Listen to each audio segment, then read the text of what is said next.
So, hello everybody and welcome to this session. This is the third in the series and this session is entitled Racial Capitalism, Actually Existing Capitalism. I'm really excited to have Ashok and Gargi here just to talk through some of these questions that I've been sort of working through myself, and I think it's especially topical given recent happenings in America around Reed and conversations that have been happening in the last few months around the question of Black Lives Matter and how do we square this question of the relationship between race and capital. So what I'm going to do just to get started is to give both Ashok and Gargi opportunity to introduce what they're sort of thinking about in this moment and tying some of their recent work to questions that are being raised in this moment. I'm going to start with Ashok. Thank you. Thanks, Annie, for the invitation, and I'm really happy to join Gargi in the discussion. I think the most important way to think of race, just to begin with, is in terms of racialization rather than race as a category. If we see this as a kind of ongoing process of contestation to sort of ensure the stability of class relations and profit maximization of capitalism, then we could focus more on the kind of structure and the process rather than sort of in defense of certain categories. And I'm sort of using Cedric Robinson's work as a foil, but this isn't a kind of textual analysis of that. It's just to like begin a discussion. So like, what is racial capitalism? First, this category is like really recently been deployed to emphasize the centrality of race within capitalism. Like, for example, my book is called Monopsony Capitalism. That's not me using this as an opportunity to plug my book, but it's that it's called Monopsony Capitalism. And that's not to say that the economic relationship known as monopsony is a separate phenomenon than from capitalism. But, you know, sort of conjoin the two to emphasize the centrality of monopsony within capitalism. And so a lot of people use racial capitalism just as a point of trying to emphasize race within capitalism. But the second, I think, more problematic use of it is racial capitalism as it's formulated by Cedric Robinson in his text, Black Marxism. This Robinson formulation is important because it goes to the sort of heart of some of the serious debates over the relationship between race and capitalism. So, and it sort of helps us understand the relationship between the universal and the particular. So does race predate capitalism? You know, trying to answer that question triggers a series of other questions. So can there be a capitalism without racism, or is it always racial? And this helps us really try to tease out how to confront race and capitalism so that ultimately we can end both of them. Simply a kind of Marxist way of analyzing race has always been that it functions to facilitate the dispossession of land and the exploitation of labor. Whereas Cedric Robinson argues that the Eurocentrism inherent in Marxism means that class relations are inadequate in understanding Black life and history. To Robinson, the history of race is autonomous to the capitalist mode of production. So he had this, you know, he sort of traces race as a kind of continuum from antiquity to the present, and it's basically it's sort of animated in different modes of production. So why is this important? Many people have adopted the ideas of Robinson to develop a more universal and transhistorical conception of race that centers sort of Blackness as always and immutably being at the bottom. Those who have been influenced by Robinson maintain that a historical phenomenon, so like transatlantic slave trade or say colonialism, is a powerful enough event that its hierarchical framework then structures the entire world. I don't really think that's, you know, there's a lot of problems with that, but let's say that's true. The problem with that is that itself is Eurocentric. It suggests that the sort of agents of history are white Europeans. Like they create a world with its various racial hierarchies. They sort of create a strict hierarchy, and that we continue that tradition into the present. It's never really contested. But that's just not history, right? That's fallacious, because there's a number of examples. I could just think of a handful, like Sri Lanka as an example of this. Sri Lanka under British colonialism used a small section of the population, the Tamils, so 20%, to implement or enforce or administer, or at least administer, colonialism. So they were put at an elevated position under colonialism. Immediately following colonialism, they are systematically marginalized and quite literally genocided up until about 10 years ago, and they're still very, very marginalized. So there's there's an example of how that hierarchy isn't fixed. It's contested because people also, the colonized also have agency. Another example is Uganda. Ugandan Indians were placed at an elevated position as a kind of comprador bourgeoisie that implemented and administered the colonial order and made durable the colonial order. And then they become a kind of, they're sort of, to some extent, subjugated by the majority once the decolonial process happens, and they're sort of famously deported. Many of them are. My friend John Baptiste talks about a similar phenomenon in Kenya, where you have in the western parts of the state a sort of an elevated population that then is marginalized and underdeveloped following the decolonial process. So there are many other examples, but Robinson tries to transform what is the Black Marxist tradition into what he calls the Black radical tradition, which he claims was a direct opposition to Marxism, that Black and Marxists were contradictory. He claims that people like Du Bois, W.B. Du Bois, Richard Wright, C.L.R. James, were actually part of a kind of mythic Black radical tradition, due in part to their rejection of the working class as an agent of change. That's simply not the case. The reason that Robinson thinks he's entitled to turn away from the focus between the kind of the clash between labor and capital in favor of a confrontation between the West and the colonized world is because he says conceiving class struggle kind of presupposes a Western way of thinking or a Western epistemology or whatever. So in my book, Monopsony Capitalism, I look at workers in the garment and footwear sectors in about half a dozen countries over the last 100 years. And what we find is that the industrial working class in the global South, the industrial disputes that they're taking part of are exactly the same as the ones, or almost exactly the same as the ones that Robinson claims only exist in the West. Workers aren't making explicitly racial demands. The demands are consistently and explicitly class demands. But, I suppose because of their position and because of the colonial past, those demands and uneven development, those demands are implicitly racial, right? I look at the industrial sectors with the highest rates of exploitation, which is heavily gendered, right? It's about 80% women in these sectors. So racial demands and class demands are often the same thing. Even Du Bois describes the Civil War as, quote, a general strike of the slaves. It's clear he sees race and class as the same thing.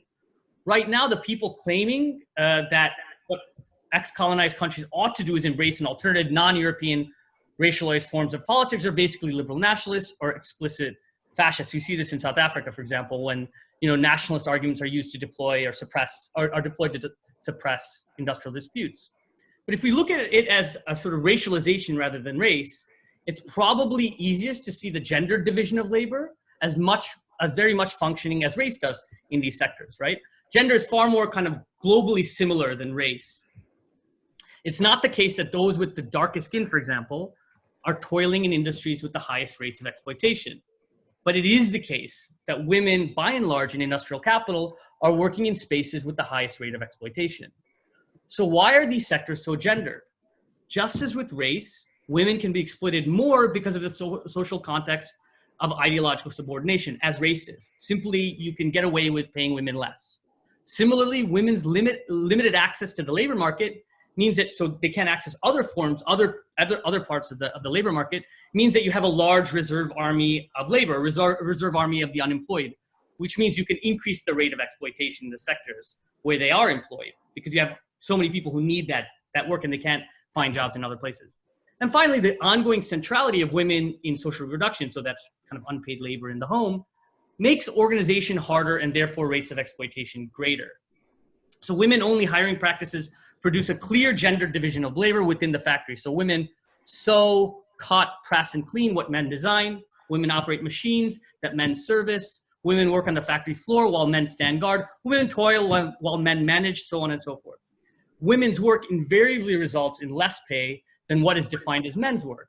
In addition to questions of skilled and unskilled labor, workers are hindered by sort of gendered ideas of self-organization and power. So I'm going to end with this sort of illustrative example. A sort of factory manager in Gurgaon near Delhi sort of explains why he and other managers prefer women in the shop floor. So he's asked, why are your garment workers mostly female? Are there significant differences in production? The manager responds, no significant differences in production. Just men together tend to form groups and lobbies because they have spare time. A follow-up question, what groups? And the manager responds, oh, they get involved in politics. Women are easier to handle. They're docile, easier to control. So I'm ending with that. Thanks. Thank you, Ashok. So next I'm going to invite Gargi to introduce her. Okay. Hi. Once again, I've come to the wrong exam with the wrong pencil case, haven't I? So I hadn't really understood that we were going to say, is there any point talking about racial capitalism? And dreadfully, I feel I ought to defend Cedric Robinson a bit. I mean, I can hear what you're saying. Robinson is very keen to say Western Marxism cannot encompass many sites of anti-capitalist struggle because of a quite narrow idea of who the political subject can be, who the proletarian subject can be, and who has the ability to change history. So I always think that when he's talking about the black radical tradition, it's not this instead of that. It's this is only this bit. If you really want to see freedom, you have to have these bits as well.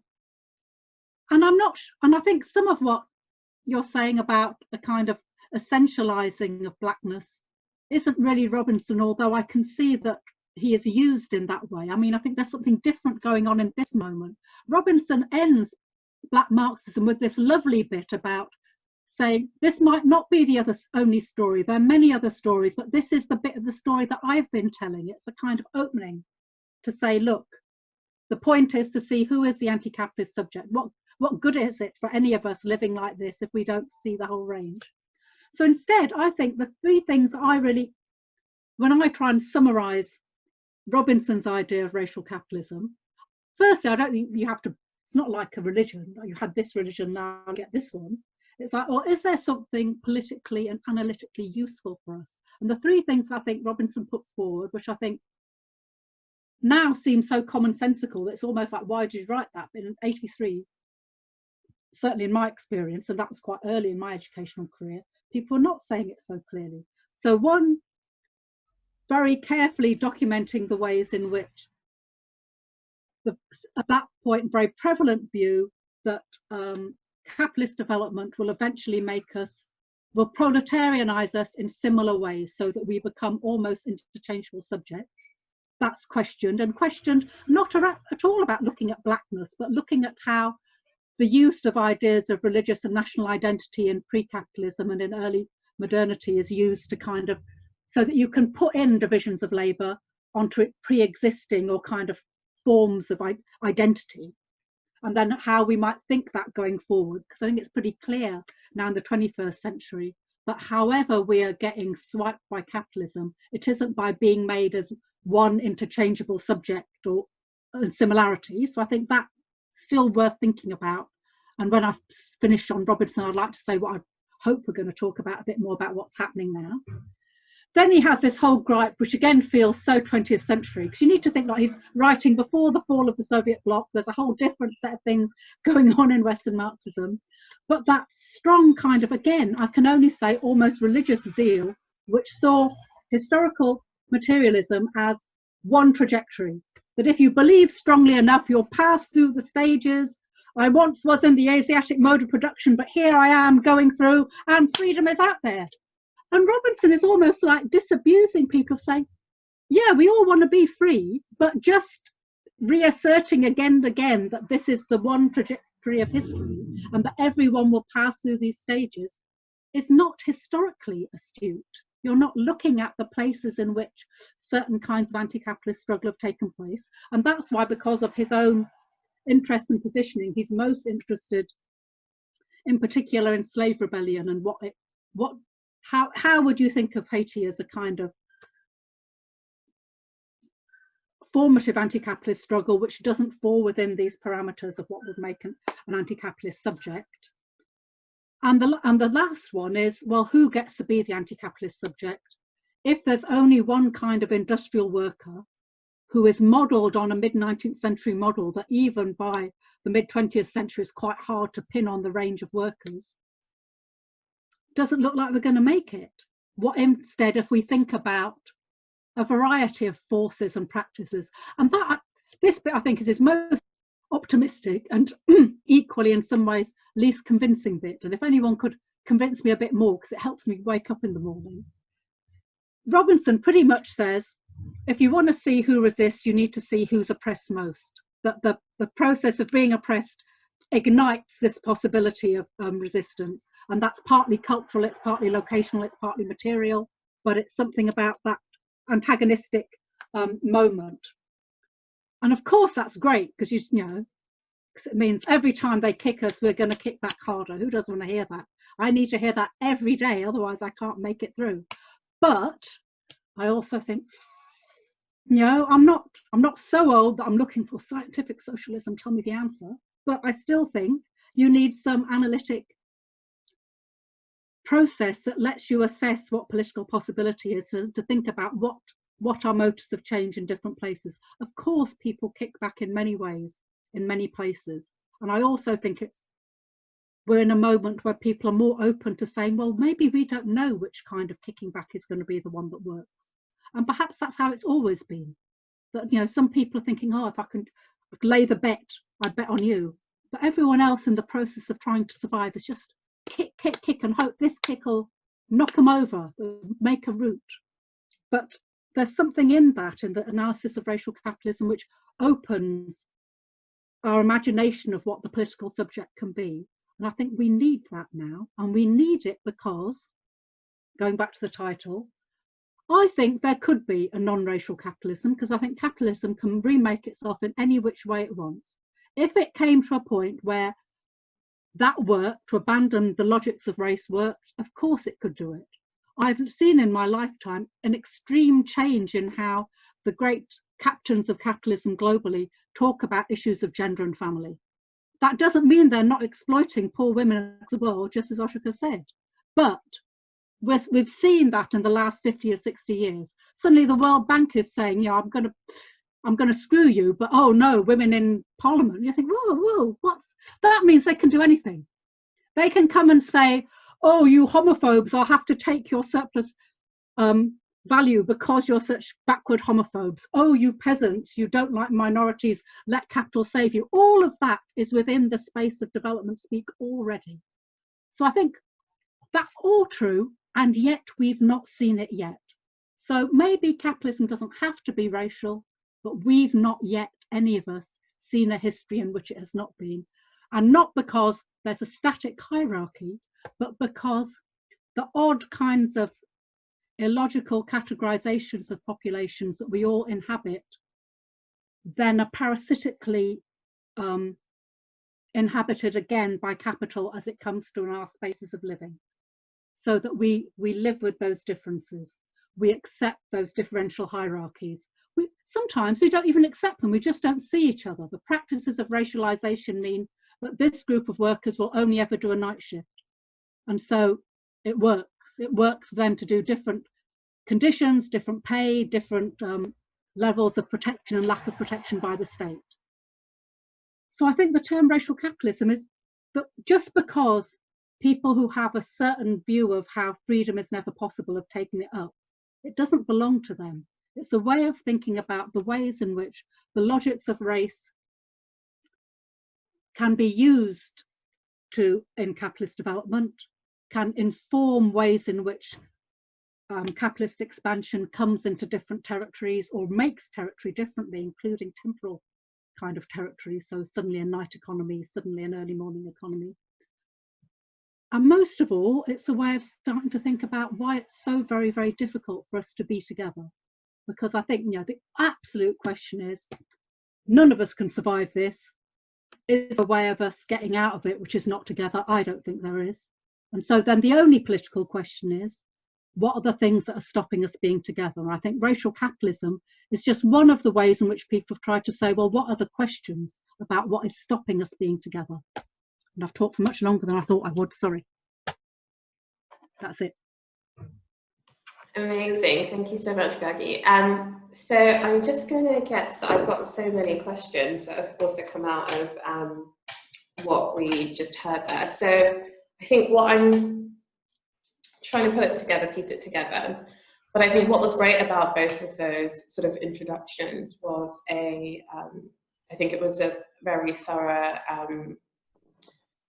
response to people who want to think of race and capitalism as separate travelers who happen to intersect at one point, but then either place far too much emphasis on capitalism or class, or far too much emphasis on race.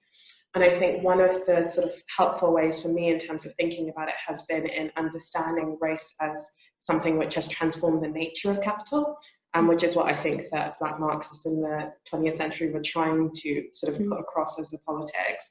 I think also at the same time, capital is something which has been, race has transformed capital, but capital also transformed race. And that is something that I think maybe we haven't talked about so much. And I think that's something that we can sort of try to unpack to some extent.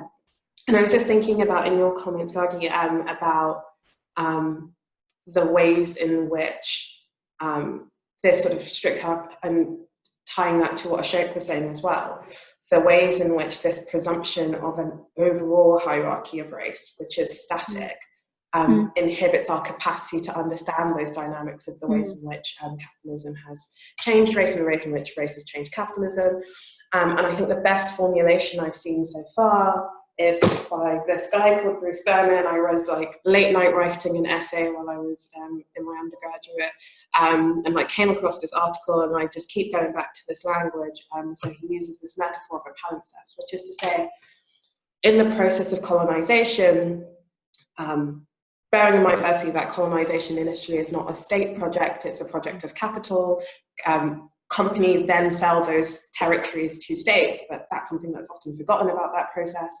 And they say they're confronted with this contradiction between the need to accumulate, or the desire to accumulate, and also the need to have some form of legitimacy in accumulation. And that's where you see the emergence of various classes and forms of collaboration. But also that's, I think, where they sort of analyze this need for ethnicity, or this need to stabilize race or ethnic or cultural belonging in that way. And I think one of the ways in which it's been helpful for me is also in understanding this process of coalescing around certain races as being happening in tandem with and parallel to the process of becoming proletarian subjects. So Blackness is not something or a language which is available to most people on the continent at the point of colonization. It's a language which becomes possible because of the processes of work and the process of urbanization, which bring all of these different groups together who don't share a language but suddenly forced to learn English or French or Portuguese in order to be able to compete in the job market, right? And I think that some of the issue with the way in which race is read as something transhistorically, which exists separately from capitalism, is that it stops us, it inverts that process. It says when they come into the urban centre, they are Black. They don't discover that Blackness through the urban centre. That Blackness is not created by the urban centre. So I think that's definitely something really interesting. I wanted to just invite you both, because I noticed that in both of your work, you speak so much about the question of gender and the questions of essentially social reproduction. And so I wanted to invite you both sort of to speak on that, in particular the ways in which the acute exploitation of women through both race and gender has an impact on the way that we sort of form ourselves as subjects, but also the ways in which we understand ourselves as belonging in the context of capitalism. Either of you could jump in first. Okay, I'm going to try and start a bit, because I thought, I think all those things, all of the markers that we think of as identities of the body, gender, race, sexuality, disability, all of them can be remade and reordered through capital, and are done every day. And that just because it seems, of course, there's the whole kind of burning evidence of how those bodies coded as women and female are seen to do certain kinds of work. And yet all of that can be turned in an instant. And again, I'll just point to our own lifetimes. But all the better paid women who work in the global north, whose social reproductive labour, although they're still doing more than their male counterparts, is then outsourced in different ways. And not always to those who have bodies coded as women. They could be outsourced to those with bodies coded as male, or just not coded differently in gendered ways. That's all up for grabs. So I don't think we should think that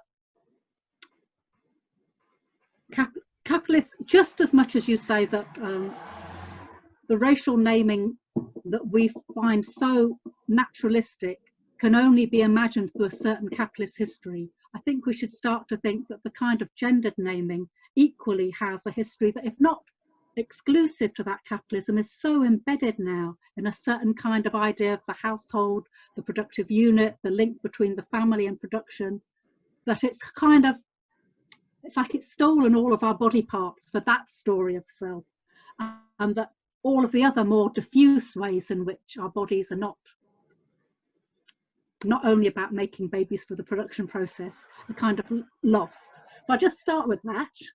But I do also think, and this is partly what I've been trying to work on, and the last thing I worked on, I'm trying to work on it again, is I think there's something in the idea of racial capitalism which says capitalism scrapes and steals value from all your human and non-human lives. It does it through the wage, but guess what? It does it through some other ways as well. It invites us to think, well, if not through the wage, what are all the other ways in which we become just receptacles of free value for capital? And I think that's the whole sphere of social reproduction. And some of it might be all this kind of heteronormative, look at me and my kids, look at me and my small hands doing small hand women's work.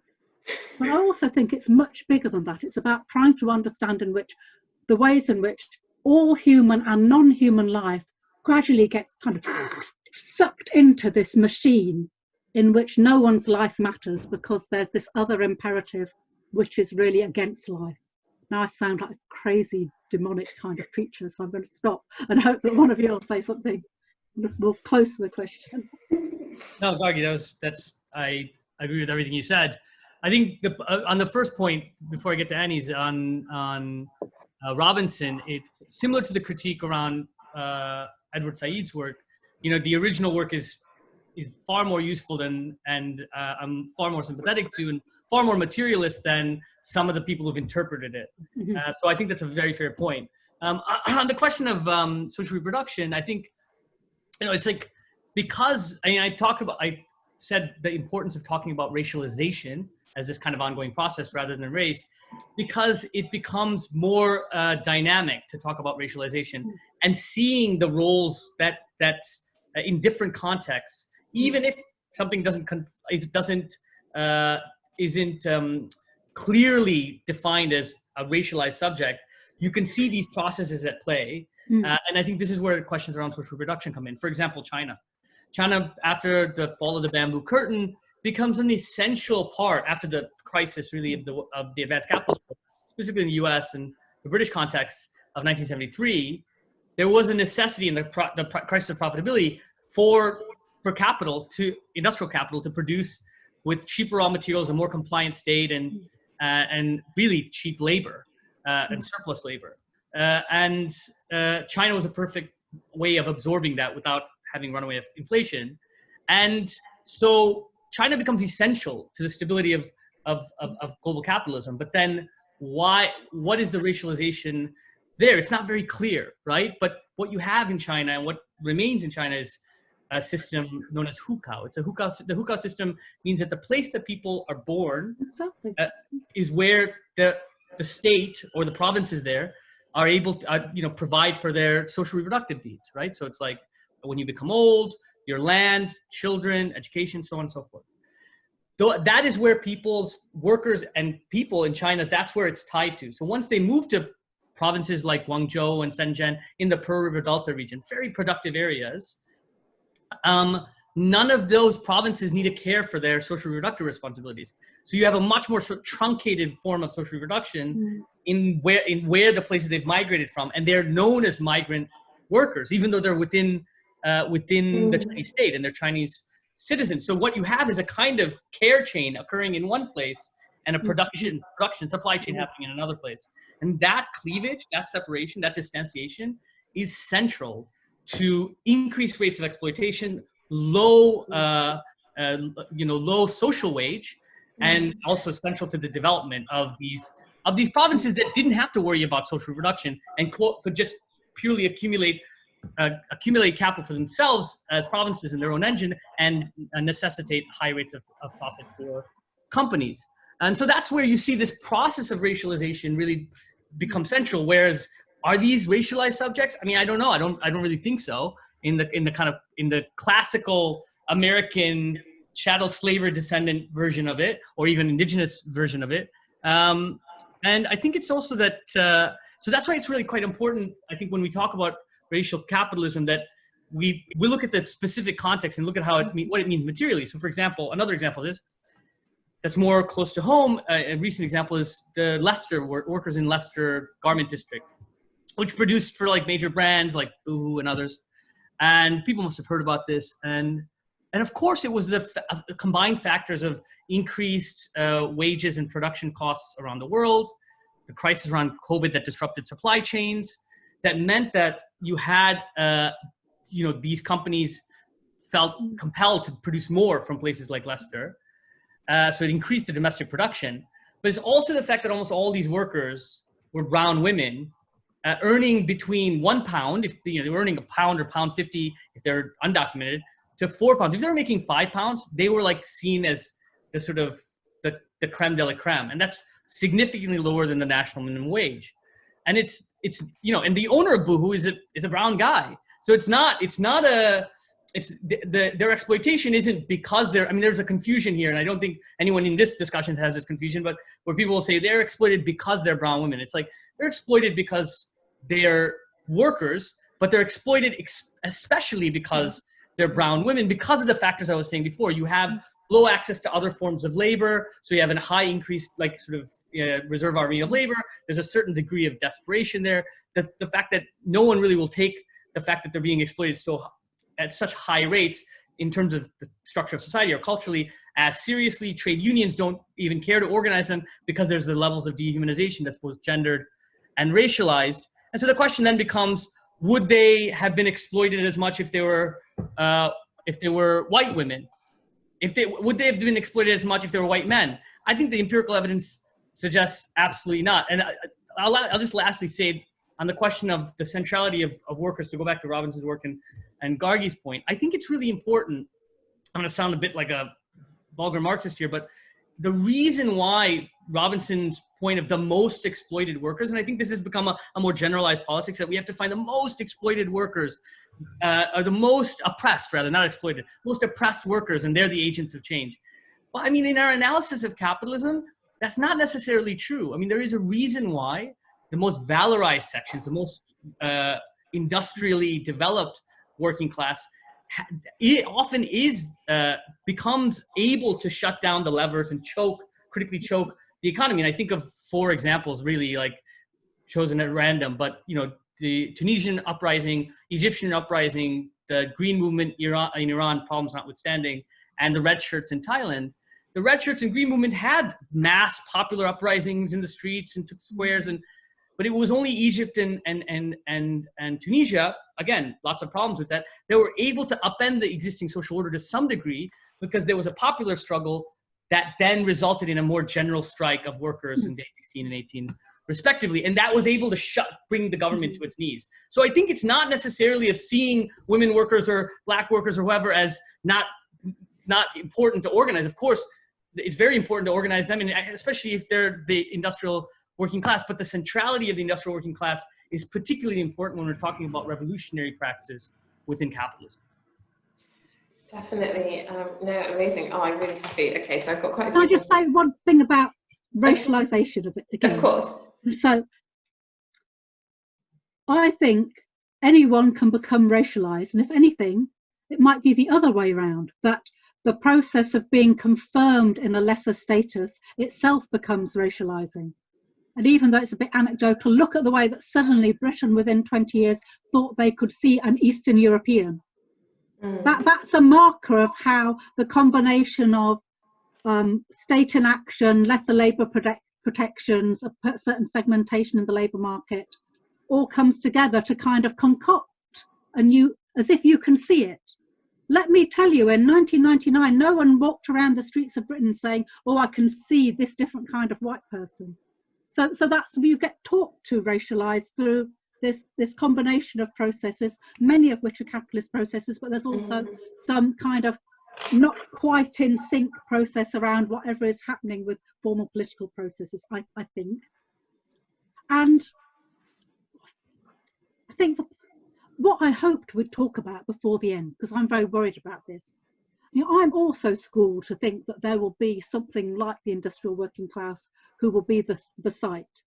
But I'm not convinced that in all places, that idea of what the industrial working class does is equally there anymore. And certainly you might look around Britain and Europe and look at what's happening now.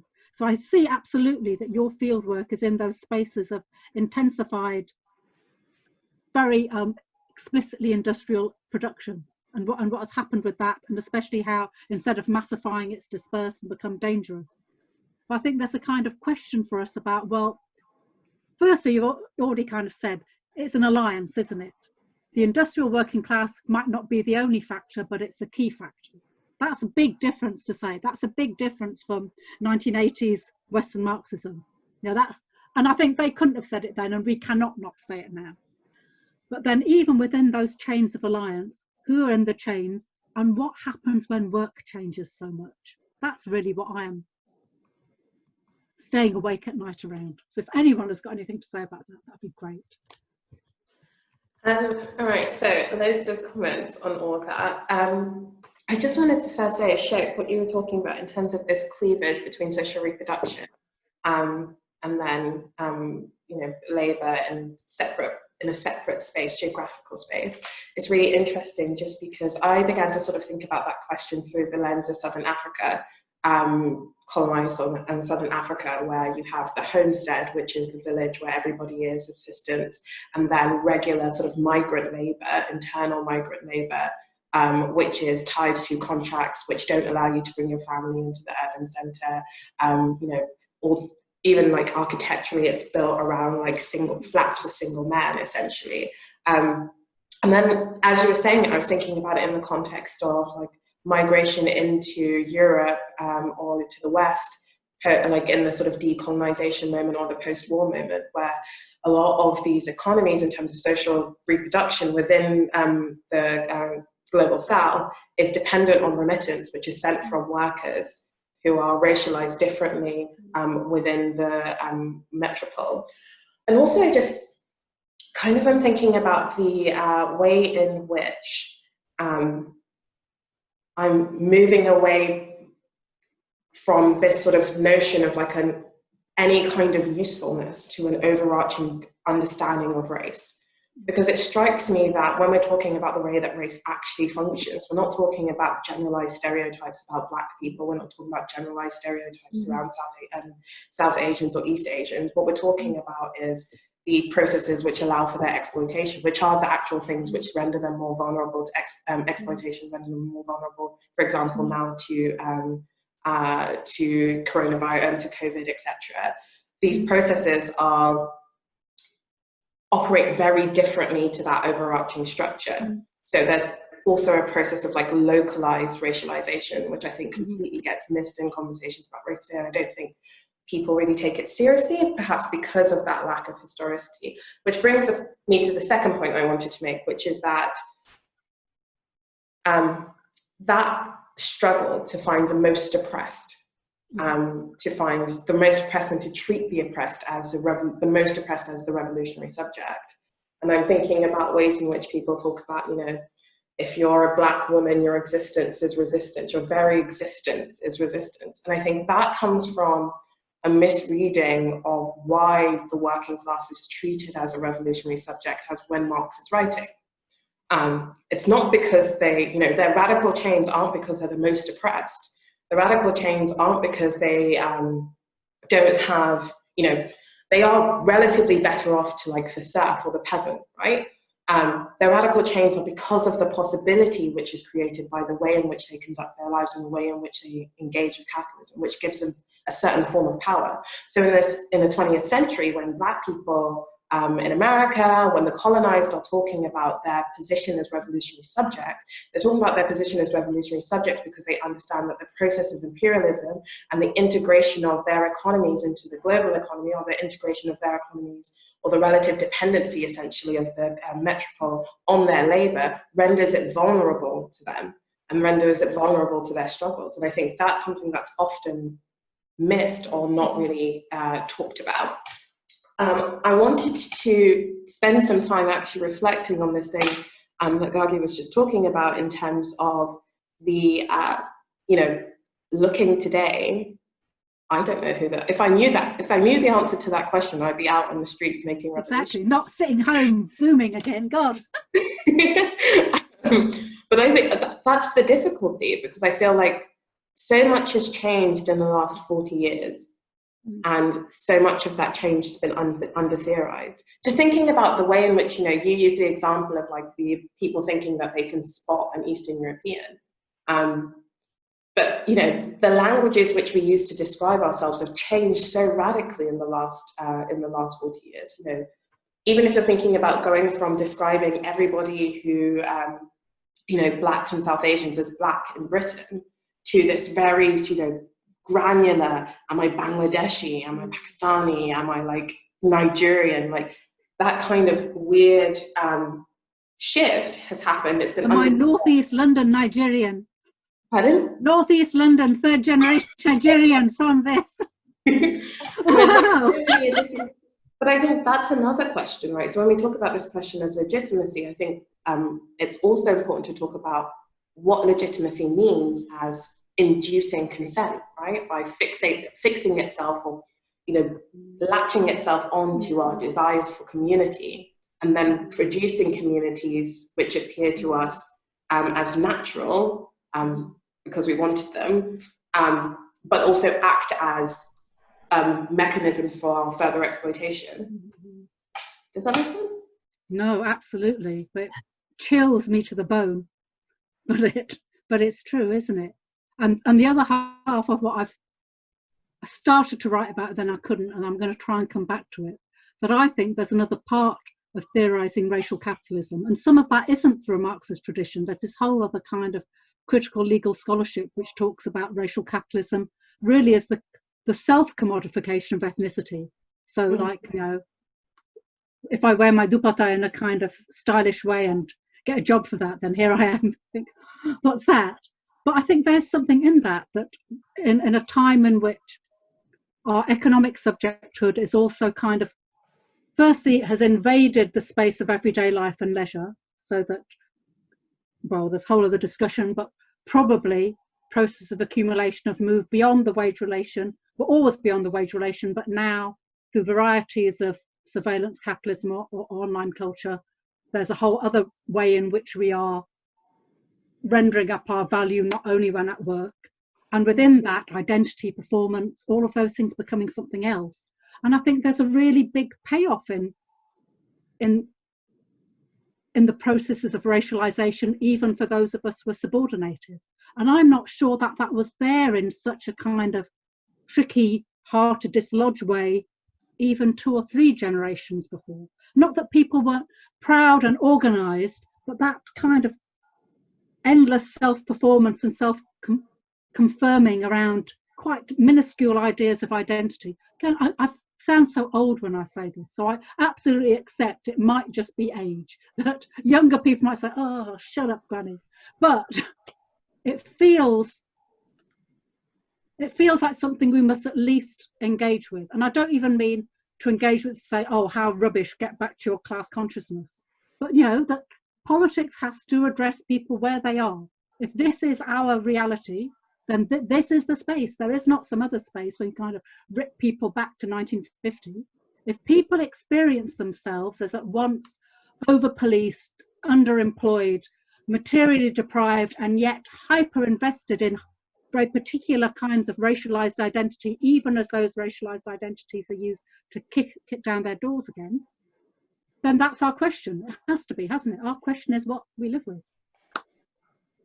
Just quickly before I see Ashok's about to say, I just want to quickly say one teeny thing beforehand. I think one thing that's missing there is that the ways in which that consent is generated is particular racial markers are, sort of separated out, but then a material reality which enables you to benefit from subscribing to that then corresponds to it. So like in Sudan, the pro-colonization process separates out the Arab from the Black. And because all of these additional privileges are conferred onto you, then, in the context of census data, etc., have an incentive to identify yourself as Arab and to perform that Arabness. And I think that element of it is missing in the same way that in the UK, the breakdown of political Blackness coincides with, funding coming for community projects along the lines of particular forms of ethnicity. And so performing that ethnicity, saying, I want to work specifically with Indian youth, or saying I want to work specifically with like Black African or Afro-Caribbean people, it then means that people are forced to inhabit, in order to get some of those scraps, those particular identity positions. Sorry, Ashok, now you can go. No, I agree entirely with that. And I think it's that, if you take, there is a particular set of, this can be a bit controversial, but I'm going to say it. Well, I'll just use myself as an example. When I was growing up, the racism was very, very intense. I was like, I would wish I was anything but brown. But now, ever since I went to university, it was like, there were some real benefits to being brown, right? But that's because my class position is fundamentally different. Also, my relationship to social capital, forms of social capital, etc. And so what happens is that it's like, can the subaltern speak? The people that are speaking, whether it be the Black bourgeoisie or the brown bourgeoisie or the, various classes that are speaking and keeping these identities reified and almost creating gated communities around them because their own forms of accumulation. It doesn't matter that 99% of Black and brown people are suffering under the reification of these identity categories. It's that you're defending it vociferously. You're keeping it alive. You're like reviving it and like making sure that it's actually growing. It's like actually absorbed more and more in society. So if you look at like the recent example of Kamala Harris, her mother's South Asian, her father is Caribbean. And, my friends that I grew up with who were not very political were like online just the other day, were like, oh my God, she's not really the descendant of slaves.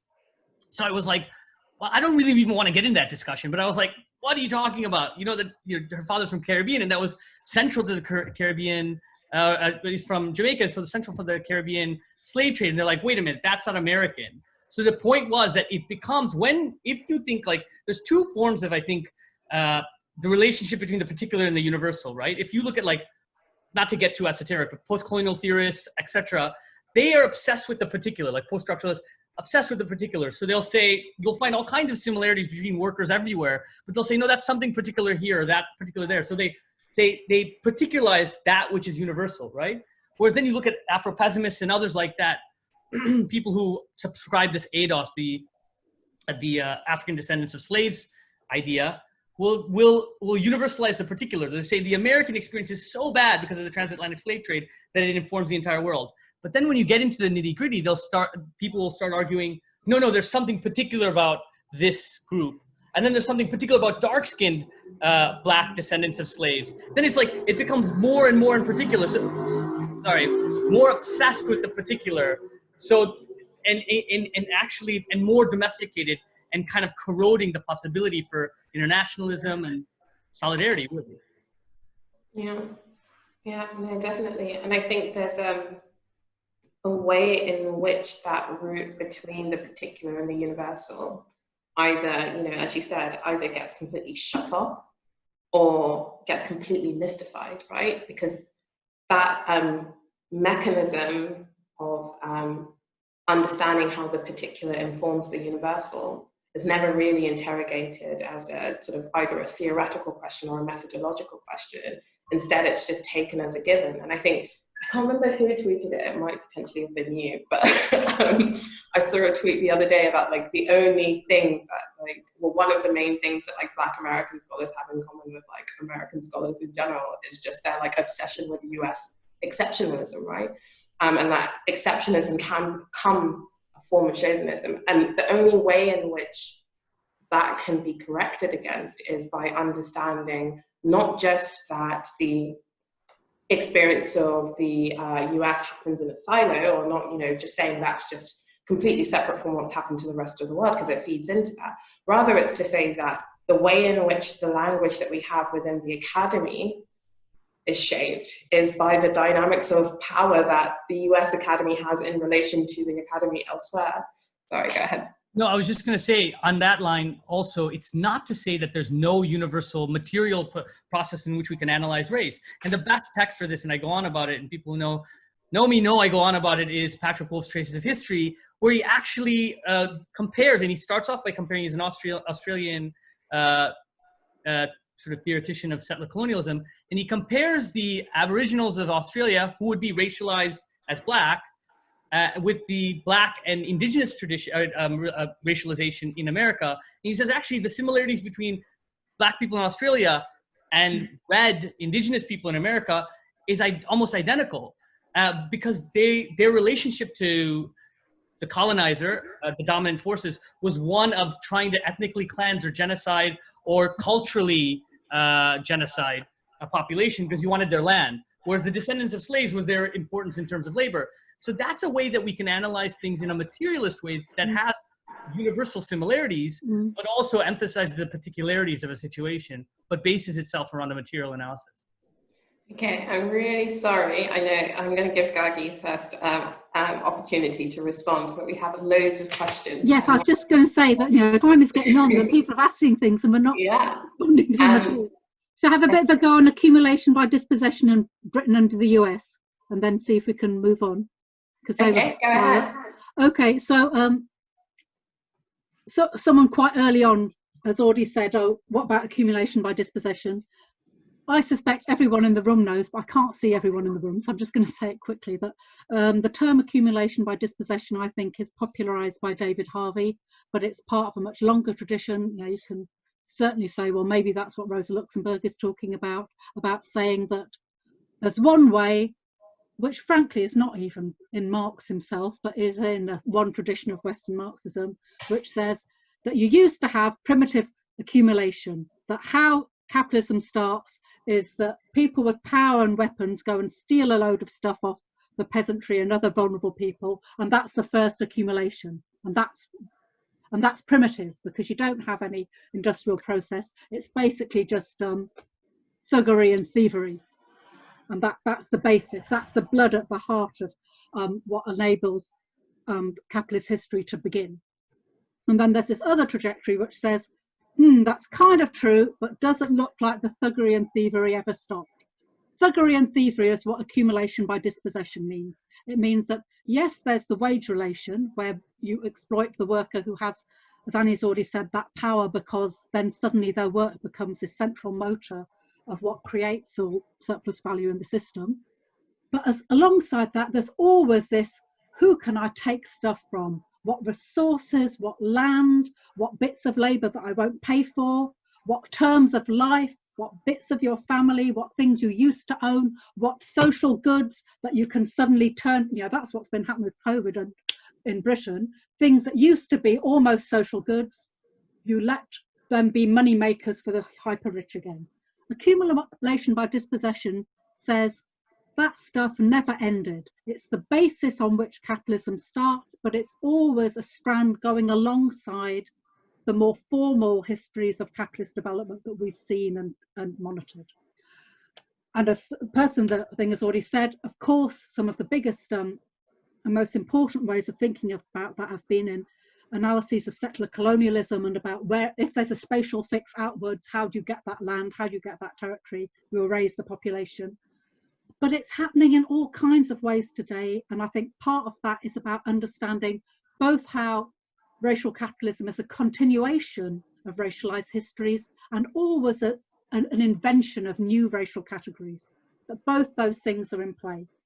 And that, when they finally wipe out the last person who can remember who had rights to this burial ground or rights to this land, they'll just move on. They don't have to keep that subject alive. Oh, let us remember, because there'll be some new fantasy racialized subject. The fantasy racialized subject of the northern town who cannot keep COVID rules, or the fantasy racial subject of the Dunkirk camp dweller who might look like all different kinds of bodies, but somehow is the feral other of the urban space because suddenly we can see them. We're living through it. I don't have to teach you it. You know it. It's in our everyday, what that remaking of accumulation by dispossession does to our boundaries between each other. And that brings me on, I hope briefly, onto the US and the UK, but not just the UK, I think. I think there is a difficulty about thinking about race and politics right now for everyone on the planet, that the dying kind of kicking and screaming of the American empire kind of clouds all of our imaginations, as if everything that happens to them, that's the world. And of course there's some entertainment in that, but it's not the world, is it? The world is interdependent in the most horrible and violent ways. And if racial capitalism is a question worth asking, and I always think it's a question, it's not a total theory. It's not a saying this is the whole world. It's a kind of question like, if this is how you understand capitalism, what if racial capitalism has some purchase on what works and doesn't work about that theory? It's a question about our planetary interdependence and what it means for some groups of people. It might be changing groups of people to be cast out of humanity and out of the terms of life. And because all of the battles globally are about that, I think it's better for us in Britain, instead of thinking, oh, could we have like a spin-off series of the US racial capitalism, like do you used to watch Cheers? None of you are old enough. And Cheers then had that thing about the psychiatrist afterwards. So we'd be like the little spin-off series that'd be like, oh, we'd have a few episodes about UK racial capitalism. That's not the right way to think about it. Instead, it's better to think of a global system of racial capitalism in which the US still has this preeminent space, but the UK plays a slightly different role as 2 centuries ago preeminent imperial centre, as a certain kind of linkage between different kinds of economic spaces, as a kind of repertoire of a certain set of racialized stories. It's even important that we're the ones leaving Europe, because that helps some bits of the story of who can move where, what can be done in this power block can be done. All of that, I think, is part of our story of racial capitalism. And that's why I think it's only worth, and it's always about the other part of the world as well. So that's how I think we should tell it. So I'm talking much too much today. Ashok, I'm going to invite you to speak on that, and then we're going to take one more of the questions. Okay. The spin-off you're talking about is Frasier. Frasier! Yeah. It's a terrible show. So he's a terrible Republican, isn't he? Yeah, he's a Republican. He loves Trump. So I think when I think about the question about race and accumulation by dispossession, one of the most important texts or theories is put forward by Louis Kant that looks at the kind of relationship between ghettoization, in particular the US, but you can find that in the advanced capitalist world more generally, is that you have a black reserve army of labor or reserve army of the unemployed that's in a sort of subordinated and confined position, both physically, socially, symbolically. And so what you see is basically describes the 20th century that sees black men primarily shuttled between the prison and the ghetto. And this is what he calls deadly symbiosis. And it keeps this population constantly there as a kind of lever against those who are in full-time employment. So it's it has the twin goal of both labor extraction and social seclusion. But over time, as you have deindustrialization in the 1970s, what you have is this process of accumulation by dispossession. You're able to, and that happens everywhere. The reason why gentrification happens everywhere isn't because some hipsters moved around. It's because all of a sudden there was no necessity to have this reserve army of labor, or even that many industrial laborers in cities, because you have deindustrialization. So whereas historically they say, don't go to the city, it's this dangerous place full of dark people, all of a sudden it was that's a dangerous place full of dark people. You want to go there. And so this is the kind of base superstructure relationship that Marx talks about in the German ideology, is that you have a process in which all of a sudden it becomes more and more appealing to move into cities and old industrial places. And then you have the pushing out of this urban working class or reserve army of labor. And that's where gentrification really comes from. It's a kind of relationship of the global processes of industrialization and crisis within capitalism, and how racialization, racial subjectivity is toyed with in order to make appealing forms of labor or land.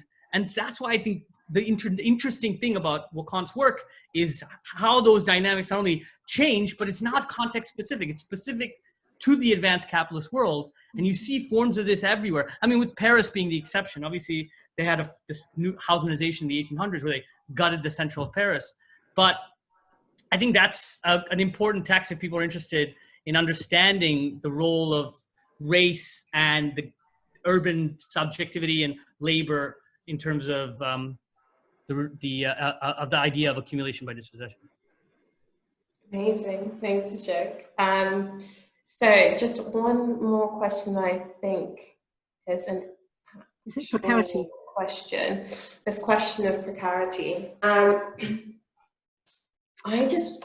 let you guys say something on it first, and then I guess it'll be a good place for us to close off, and I'll just say a final little bit. But the question is essentially that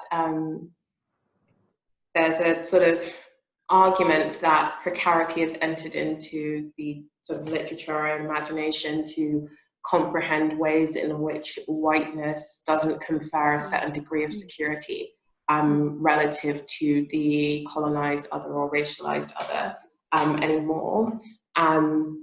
So the questions are, firstly, how helpful is this as a way of thinking about race and capitalism? And secondly, what does it get wrong or miss? Well, it's already in the question, isn't it? That there's certainly in academic literature, and I happen to know in this country there's a kind of trade union discussion as well, which has passed, about really thinking about a more precise kind of wages of whiteness around secure work, better paid work. You know, that's all quite established. I think it's established in the US literature, and some of it's established in some of the European literature around different groups of racialized workers as well. But one of the jobs that racial stratification of the labour force is seen to do is to kind of give white workers, whitens them up through their differential status to the migrant or the racialized other. So you don't do the dirty night shift, they do. You don't have the precarious hours. And I've certainly talked to another part of my life is around different black trade unionists about all laughing and saying that all this talk about precarity, if you talk to black and brown communities in this country, precarious work is our whole history here until quite recently, and still for many, as Ashok has said about Leicester, that still, that's not the new question of the labour market for those who've been racialised, because how under protection by the state, a kind of social context which subordinates and limits your labour market choices, kind of, and actual often some formal barriers imposed by the state around immigration status and a kind of acceptance of discrimination together kind of make people be in that precarious area. So I do think there's something interesting about what happens when precarity becomes widespread. And certainly I do think some of the work I've been doing with people, I think both of you know loads of them, this whole group of us have been writing something about British state racism, that there's something about how the loss of stability in the economy and the labour market is somehow translated to be felt as a loss of white privilege by at least some of the British population. It's kind of interesting. There's something in Brexit which is about a loss, and it's not only a fantastical loss, it is a material loss. It just is the case that people's living standards in this country have become more unstable, actually depreciated for many, many parts of the country in real ways. The access to compensatory social goods has very much been taken away. So it's not a complete fantasy that something has been lost, but there's something interesting going on when those material losses are genuinely experienced as a loss of racialized status. That's some crazy post-imperial shit going on. I don't know how else to say. What is that about? I shut your children's centre and you say, oh, does being white not count for anything anymore? Well, something's gone on in that, the gaps between those two bits. But I do think that means that the extension of precarity does two things. On the one hand, it reveals the fictionality of racialised status. And some of that we're seeing in the most exciting kinds of labour organising in Britain and some other places around the gig economy, that a kind of recognition that precarity dismantles white privilege in the labour market. So now you're all just brown like us. I'd say rude words, but it's like, you all became You all had to work all night and do all the things that we all always had to do. And that shifts the kind of class consciousness and ability to organise for some groups of workers. But on the other hand, as I'd already said, it also unleashes this possibility of white rage around a legitimate grievance translated through the wrong language. And that's a dangerous moment. And equally, we're seeing that, aren't we? Not only here, but around the world. And it doesn't have to be about whiteness. Racialized privilege doesn't have to be about whiteness. It can easily be about Hinduness. It can easily be about, well, anything else. Buddhism, it can be Buddhist identity. That's it. Once the Buddhists also seem as violent as the white racists, you need to think race is not on your skin, it's in your head and in the structures of society. And that's what I think we're living with. This balance between, could the extension of precarity extend a kind of beyond race class consciousness which organises for work in this moment, but to do it, it has to battle against that backlash of the loss of racial privilege. Make everyone go away and cry, but no, don't go away and cry. Thanks for that. I mean, I guess I would just say, I guess that's a big kind of more political question in the moment, what happens in the moments of crisis. And it's like, obviously it's a kind of, it's said a lot, but the quote that Luxemburg takes from Engels about you reach a critical moment in the economy where people have a choice between socialism and barbarism. And the reason why that's an important idea is not because it's not that, it's that because liberalism is so deeply ideological, more ideological than fascism and socialism, because what it says is, well, there's a bunch of workers and those workers are good for you, and the boss is making more money is good for you, and you're just a stupid racist if you don't agree with that to white people who are working class. Whereas fascists are like, you're standing in line before you're getting a job to get a job, and your family's hungry and everything, and you're waiting. It's feeding back. Maybe you guys should mute it. Yeah. Thanks. It's like, when you're waiting in line, if you stand and your family's hungry and you're not, and there's huge amounts of austerity and there's not really a strong social wage, and you see that half the people are black and brown, it's a logical extension that you'll say, oh, well, if this half wasn't there, then I'd have an easier job feeding my family. It's not that people are necessarily racist. That's why I have a problem with people saying, oh, all the people who supported Trump are fascists. It's like, well, where were they 8 years ago or 4 years ago when they voted for the black guy named Barack Hussein Obama? I mean, I'm not a big fan of his, but clearly they're not fascists. Or at the other extent, you have people, academics who are saying, oh, no, it's all colonial nostalgia, imperial nostalgia. I'm like, well, what's Hindu nationalism? Is that nostalgia for Ram Janmabhoomi, a land that didn't even exist? You go to Finland, the Finnish right is like Finnish sagas. It exists. It's like the right always is nostalgic for a time that didn't exist. It's nothing particular to this area, but what that kind of politics reproduces is the idea that these racists are immovable and they have no material basis for why they're thinking these racist things. The socialists and communists and others on the left need to argue that it's actually the rich, and we need to organize against that. And that's much less ideological than the liberal position. That's why liberalism is a dead end in during forms of crisis. And to go back, I think really, and if people haven't really engaged with Theodore Allen's work on the invention of whiteness, it's, I think, the most important text in trying to understand how these ideas even came up in the first place. It came up in Southern Virginia in the mid-1600s when the landowners saw that there was a crisis about to happen. So they construct an identity with Europeans who were fighting for thousands of years against each other, saying you're all one people. And now take these scraps. Fast forward 200 years later, and in the Civil War, they're fighting and dying in the mud for a system that keeps them from labor.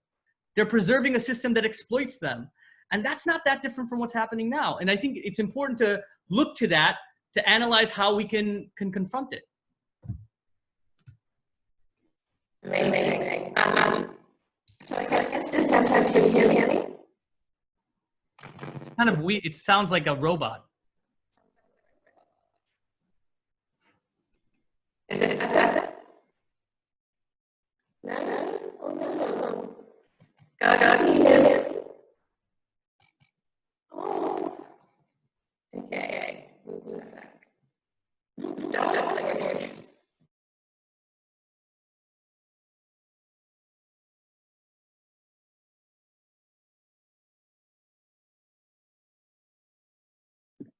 This is what post-racial organising sounds like when we all kind of throw off our particularism.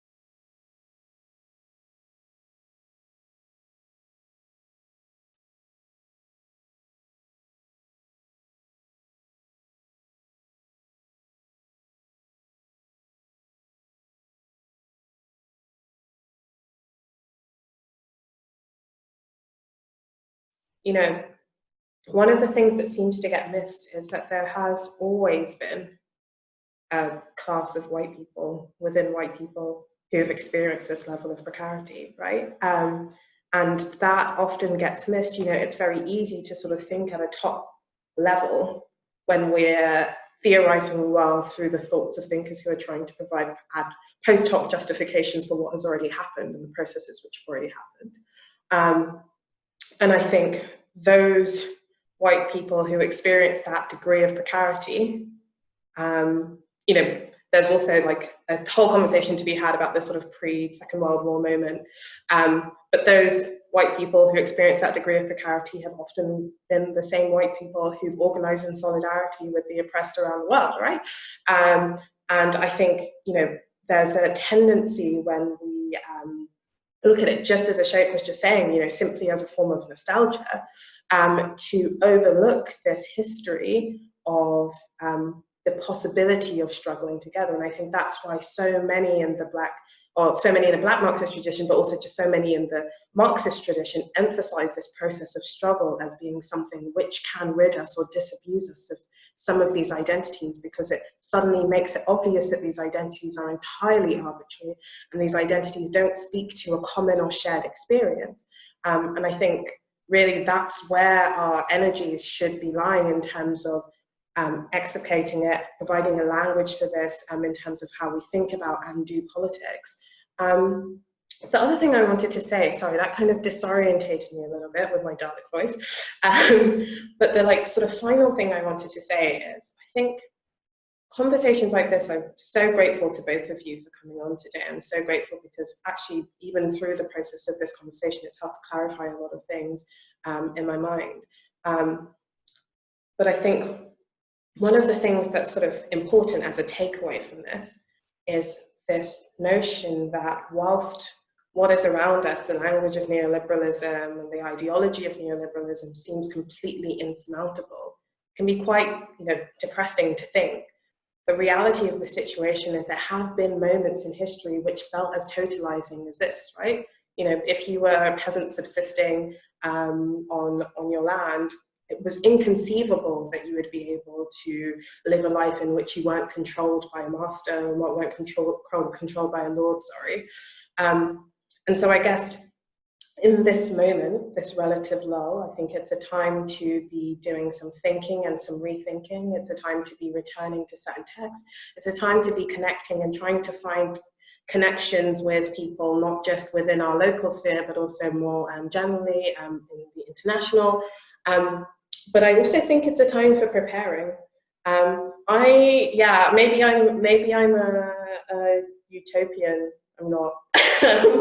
But I do think that this sort of drawback is preparing us for some kind of, and we're beginning to see the cracks. We're beginning to see that. I mean, I said when we were talking about the Black Lives Matter post-George Floyd moment, you know, if you're a young Black kid who experiences your Blackness as the most important aspect of your identity and experiences your Blackness in opposition to all other ethnic groups, you go on a march and you look around you, you see black, you see brown, you see white. Those are the things which completely transform your view of the world.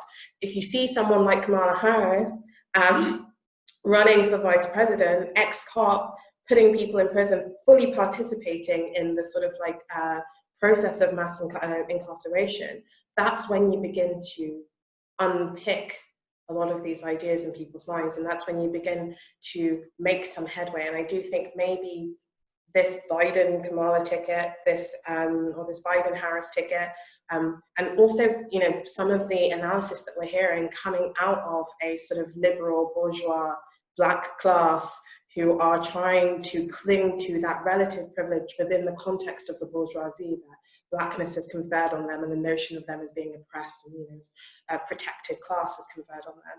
The analysis that they're producing, which is showing itself to be profoundly anti-worker, to be profoundly anti-poor, is beginning to make people ask more questions, and I think that's being evidenced by the kind of output, cultural output, political output that we're seeing today as well. So I guess that was kind of my final rallying cry, to not get too disheartened. I want to say something about that, But, because I don't at all feel despondent. I think we're in a dangerous moment because all bets are off, and partly all bets are off because of global pandemic, which in some of the ways that you're saying has stripped off all of that liberal veneer that Ashok is talking about the pretense that we have different alliances.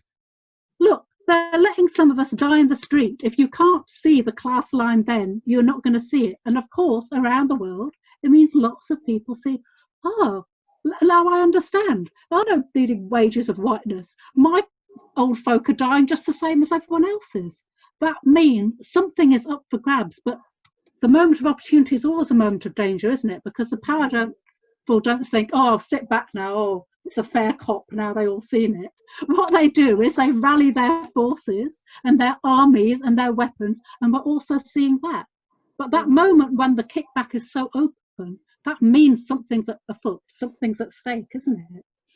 I think soon, you know, Zoom is just like the weekend date, but the rest of the week, it's all happening then. And you should all feel that. I kind of feel like we should end it there because I don't